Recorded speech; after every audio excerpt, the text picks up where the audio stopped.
In my previous video, I said that I would test painting with coffee. So I just want to get rid of this decaf. It's in powder form. It's instant, and I'm gonna try a little bit of water. And I'm going to go from lightest to darkest. This means that I will start out with 1 teaspoon of decaf, and we'll see how it goes from there. On another piece of paper, I'm going to organize and sort of plan out what are going to be the darkest and the lightest areas in my drawing. We like to call this monochromatic.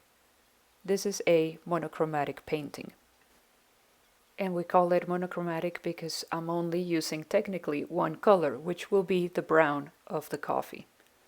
I'm just going to make sure that I use the lightest and the darkest values of brown.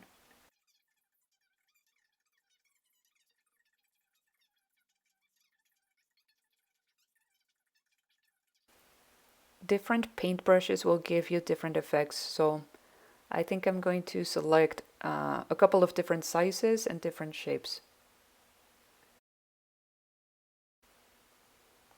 On the paper where I had decided to organize all the items in my painting, that's where I'm going to test just how light my mixture of decaf coffee is. So it's definitely not going to be dark enough for the sky, but I can use it definitely for the moon. That's going to be my lightest value in the painting.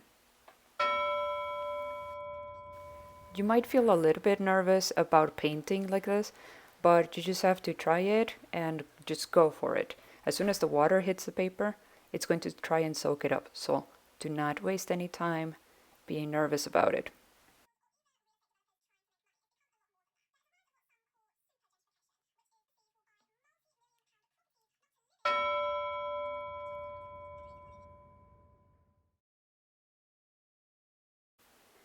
The texture that I put on the moon is very smooth, but I'm going to do kind of the opposite. I'm just going to contrast it on the clouds. I want the clouds to not look smooth. I want them to look fluffy and bouncy. So I'm going to gently tap my paintbrush on the clouds. I'm not going to try to smooth it out, not really. Maybe just close to the mountains.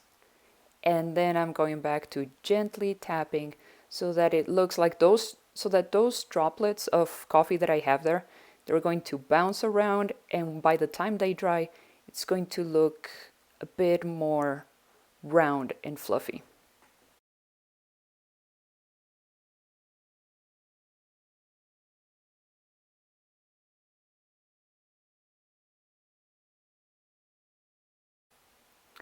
Right on the grass, I'm going to try and do a first coat of brown, and I'm trying to smooth it out as much as I can, and then I'm going to try and add the texture of grass. I'm going to be drawing or painting painting every single blade of grass in there. So I'm just experimenting. I think this is going to be like a base, and then I'm going to add that texture later on as soon as this layer dries.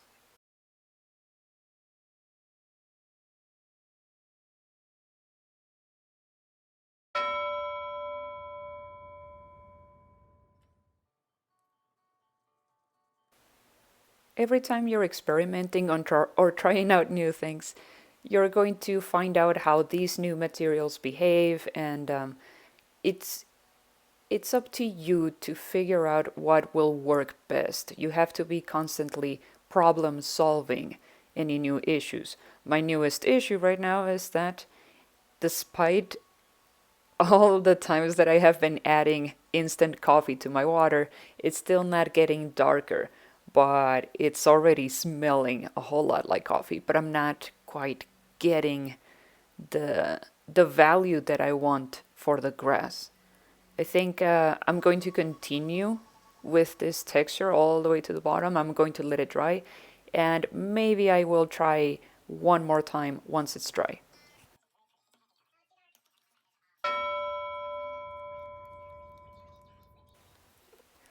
So little by little, I'm testing every darker value on this other piece of paper, and that way I can start I guess bringing this whole painting to life.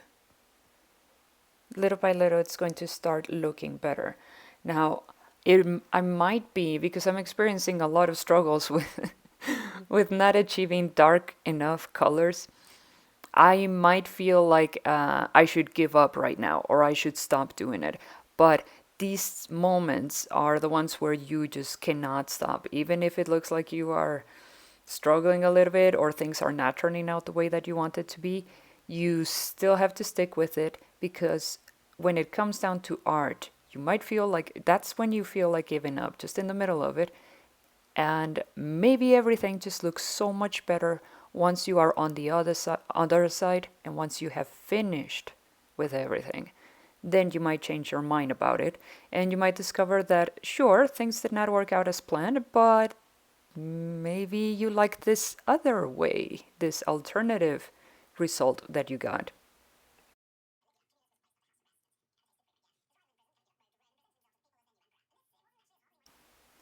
This is the second layer that I'm adding on the treehouse, and I think it's turning out much better than the first one. I found some extra drops over there that you just grab a paper towel and you can just soak them up a little bit. I would say do not grab tissues. Those, I don't think those absorb as much. There you go.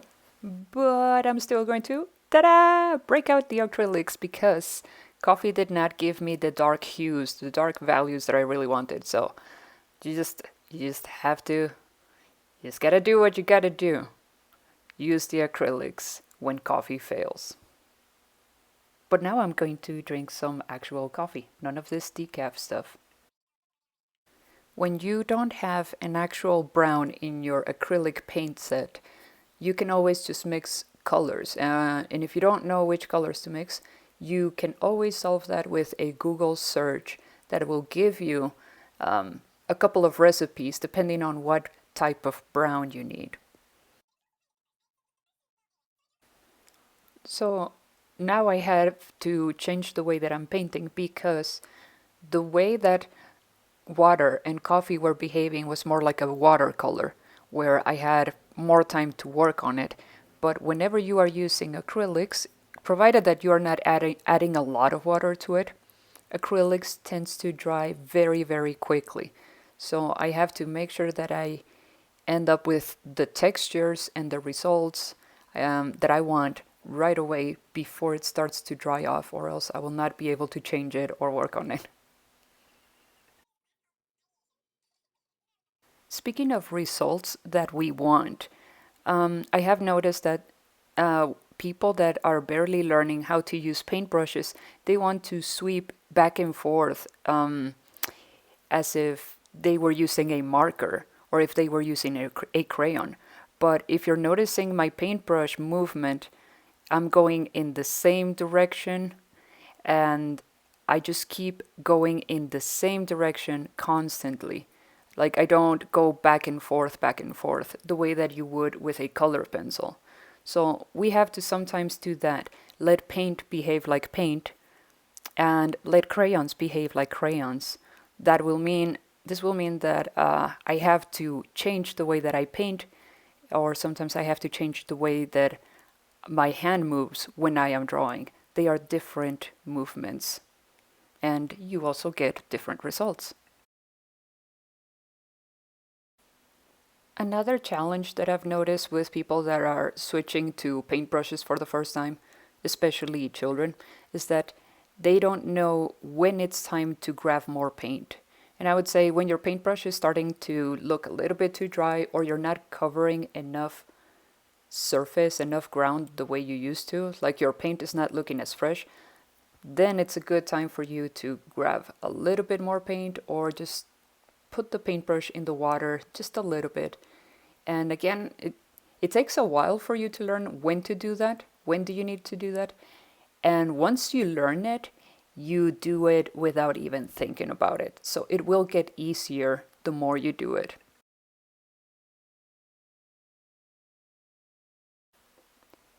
I want to also recommend that in your learning how to paint journey that it's important that you look not just at videos like mine, but that you find other YouTube videos, other YouTubers out there. They might share different tips and tricks than what I have to offer, and they might even work better for your style of painting and drawing. So always try out different things. You don't always learn from where you expected, so you could always learn how to draw or how to paint from family members or from your neighbors. You just never know. You might just learn more from a baby sometimes. Like they might come up with some really cool ideas. And hopefully these different ideas you will be able to include to mix with your different techniques and your own style, and you will be able to achieve that set goal, that set objective that you have. I just really need a thinner paintbrush for this mile, don't I? But I know that we don't always have that luxury or that option. We sometimes just have one paintbrush and we have to make do with what we can. So I'm going to pretend that I do not have a thinner paintbrush and I will just work with what I have. For this edge, I'm just going to put another paper that I'm not using. You can always use newspaper or something else. That way I don't have to worry about the edges. And do you see how this acrylic paint is behaving just a little bit different from the previous watery coffee? It's just I will definitely have to work harder at blending it in and making it look very smooth and velvety, the way that I imagine the sky to be. Also, the sky needs to be darker, so I don't know if I will be able to achieve that because it looks lighter than the mountain that is behind the treehouse right now. So I'm trying to go over what I just did right now, close to the grass, and then use a smaller paintbrush for the little details. So that was the first layer. Now this is the second layer with a darker color for the sky. I'm just going to really take my time and try to smooth out those sections from around the moon and the clouds. I'm going to try and smooth them out a little bit and as quickly as possible before the paint dries. And again, it's okay. I think that now I like the results, what I'm ending up with, better than towards the middle of the painting. Right now, I'm feeling a little bit better about it.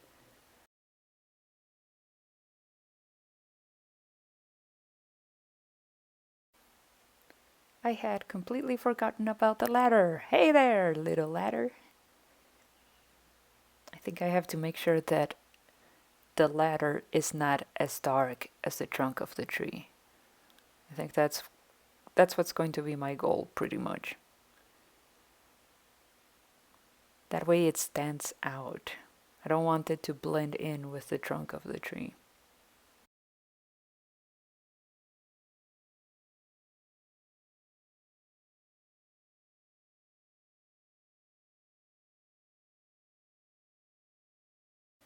Now let's talk about finishing touches.